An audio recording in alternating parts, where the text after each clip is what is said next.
Assalamualaikum warahmatullahi wabarakatuh. Sahabat yang dirahmati Allah subhanahu wa ta'ala, bagi yang baru menemukan video ini, harap tekan tombol like, subscribe, dan nyalakan lonceng notifikasinya agar sahabat tidak ketinggalan video kami berikutnya. Di pangkuan bumi Mekah beserta udaranya yang panas, anginnya yang menyengat, dan padang pasirnya yang tandus, 4 tahun sebelum perang Al-Fijar, lahirlah seorang anak bernama Umar bin Al-Khattab bin Nufail bin Abdul Uzza bin Rabbah bin Abdullah bin Qut bin Rojah bin Adi Al-Quraisy. Bapaknya adalah Al-Khattab bin Nufail Al-Adawi, seorang laki-laki yang memiliki keberanian besar dan nyali yang tak kenal gentar. Ibunya adalah Hantamah binti Hashim bin Al-Mughirah bin Abdullah bin Umar bin Makhzum, sepupu dari Abu Jahal.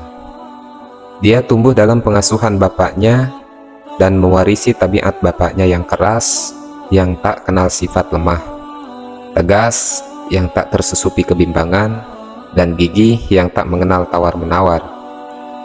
Dia adalah salah satu pemuka dan tokoh Quraisy serta duta mereka di masa zaman jahiliyah, di mana bila terjadi perselisihan antara orang-orang Quraisy dengan kabilah lain, maka mereka mengirimnya sebagai duta mereka. Dan bila ada kabilah yang membanggakan diri di depan Quraisy, maka Quraisy menunjukkan dirinya untuk meladeninya.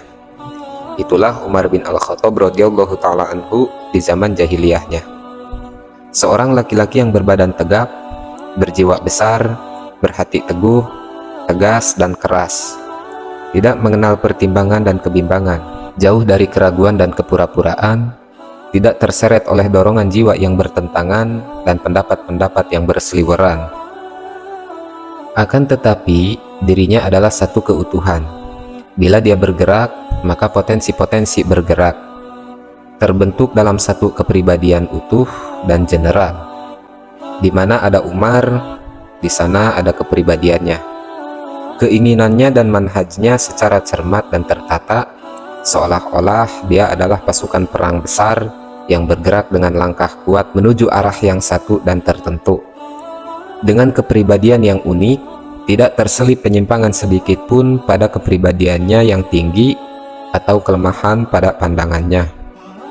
Dengan semua inilah Umar bin Al-Khattab radhiyallahu ta'ala anhu seorang laki-laki yang tinggi dan besar, tegas dan teguh, keras dan kokoh, jelas sejelas matahari, yang bila Anda melihatnya, maka Anda dapat melihat isi hatinya yang tertuang dalam lembaran wajahnya. Tidak ada yang tertutupi atau tersembunyi. Diriwayatkan tentang sebab keislaman Umar radhiyallahu ta'ala anhu dari Anas bin Malik radhiyallahu ta'ala anhu. Dia berkata, Umar keluar dengan membawa pedang. Lalu dia bertemu dengan seorang laki-laki dari Bani Zuhrah. Dia bertanya, "Mau kemana engkau wahai Umar?" Umar menjawab, "Aku hendak membunuh Muhammad." Laki-laki itu berkata, "Bagaimana kamu bisa aman dari Bani Hashim dan Bani Zuhrah bila kamu membunuh Muhammad?" Umar berkata, "Aku tidak melihatmu kecuali telah mengganti dan meninggalkan agamamu yang selama ini kamu yakini." Dia berkata, "Maukah kamu aku tunjukkan sesuatu yang akan mengherankanmu wahai Umar? Sesungguhnya ipar dan saudarimu telah mengganti agama mereka dan meninggalkan agama yang kamu peluk selama ini." Maka Umar berjalan sambil marah hingga dia sampai kepada saudarinya dan suaminya. Dan di sana juga ada seorang laki-laki dari kalangan muhajirin yang bernama Khobab. Manakala Khobab mendengar kehadiran Umar, dia bersembunyi di rumah tersebut. Lalu Umar masuk dan bertanya, "Suara apa yang telah aku dengar tadi?" Saat itu mereka membaca surat Toha. Keduanya menjawab, "Hanya perbincangan di antara kami." Umar bertanya, "Sepertinya kalian telah mengganti agama kalian." Maka ipar Umar menjawab, "Wahai Umar, apa pendapatmu bila memang kebenaran ada pada agama selain agamamu?" Maka Umar menyerang iparnya dan menginjak-injaknya dengan kerasnya. Lalu saudari Umar, Fatimah, datang untuk menolong suaminya. Maka Umar menempelengnya dengan tangannya hingga wajahnya berdarah. Lalu Fatimah berkata dengan marah, "Wahai Umar, bila memang kebenaran bukan ada pada agamamu, aku bersaksi bahwa tidak ada Tuhan yang berhak disembah kecuali Allah dan Muhammad adalah utusan Allah." Ketika Umar telah putus asa, dia berkata, "Berikan lembaran yang ada pada kalian agar aku membacanya." Umar memang bisa membaca. Saudarinya menjawab, "Sesungguhnya kamu itu najis dan tidak ada yang boleh memegangnya kecuali orang-orang yang suci, mandi atau berwuduklah." Maka pada saat itu Umar radhiyallahu ta'ala anhu berwudu. Kemudian dia mengambil lembaran dan membacanya.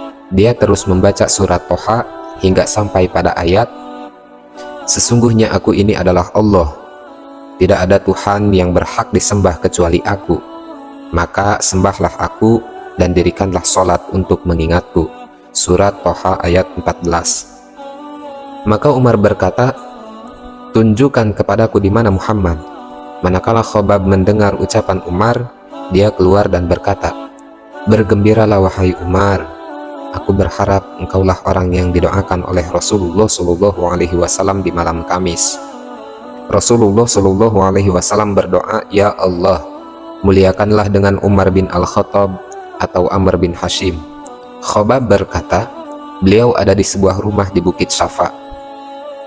Umar berangkat hingga tiba di rumah tersebut, dan di balik pintu rumah ada Hamzah, Tolhah, dan beberapa orang sahabat Rasulullah Shallallahu Alaihi Wasallam. Hamzah melihat rekan-rekannya takut dengan kehadiran Umar, maka dia berkata, "Benar, ini adalah Umar.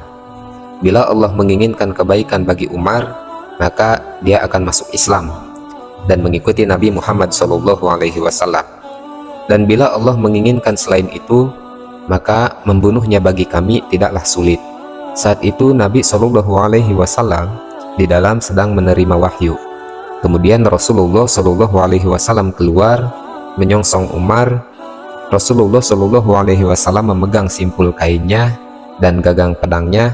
Beliau bersabda, "Umar, apakah kamu tidak mau menghentikan perbuatanmu hingga Allah menurunkan kehinaan dan azab atasmu seperti yang menimpa Al-Walid bin Al-Mughirah? Ya Allah, ini Umar bin Al-Khattab. Ya Allah, muliakanlah Islam dengan Umar bin Al-Khattab." Umar berkata, "Aku bersaksi bahwa engkau adalah Rasulullah." Umar radhiyallahu ta'ala anhu masuk Islam, dan dia berkata, "Keluarlah wahai Rasulullah." Keislaman Umar radhiyallahu ta'ala anhu adalah kemuliaan bagi Islam dan kaum muslimin. Karena itu Ibnu Mas'ud radhiyallahu ta'ala anhu berkata, "Kami menjadi kuat sejak Umar masuk Islam." Ibnu Mas'ud radhiyallahu anhu berkata, "Kami masih teringat, dulu kami tidak bisa melakukan sholat di Ka'bah hingga Umar masuk Islam. Manakala Umar masuk Islam, dia menentang kaum musyrikin hingga mereka membiarkan kami sholat." Ibnu Mas'ud radhiyallahu ta'ala anhu juga berkata, "Islamnya Umar adalah penaklukan, hijrahnya adalah kemenangan, dan pemerintahannya adalah rahmat. Kami masih teringat, dulu kami tidak bisa melakukan sholat di Ka'bah hingga Umar masuk Islam.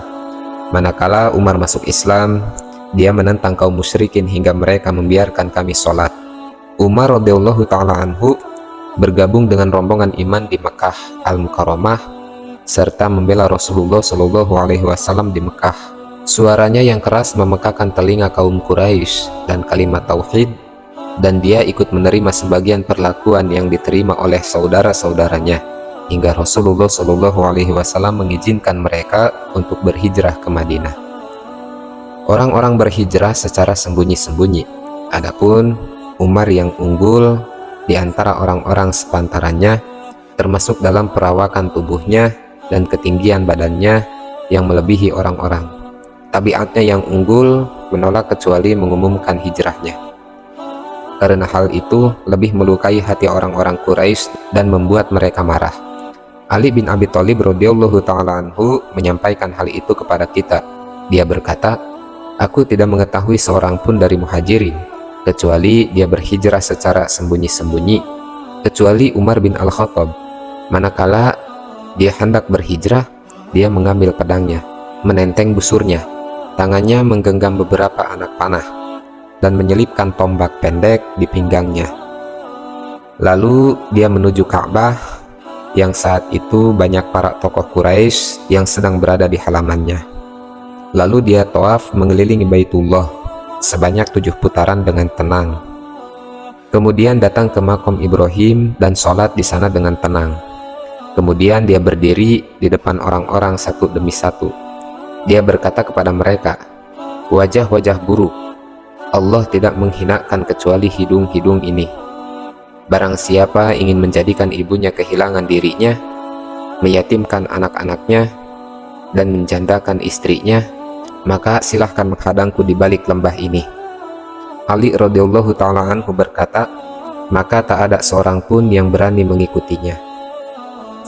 Sahabat, nantikan video kami selanjutnya. Jangan lupa like, subscribe, dan komen, dan nyalakan lonceng notifikasinya agar tidak ketinggalan video selanjutnya.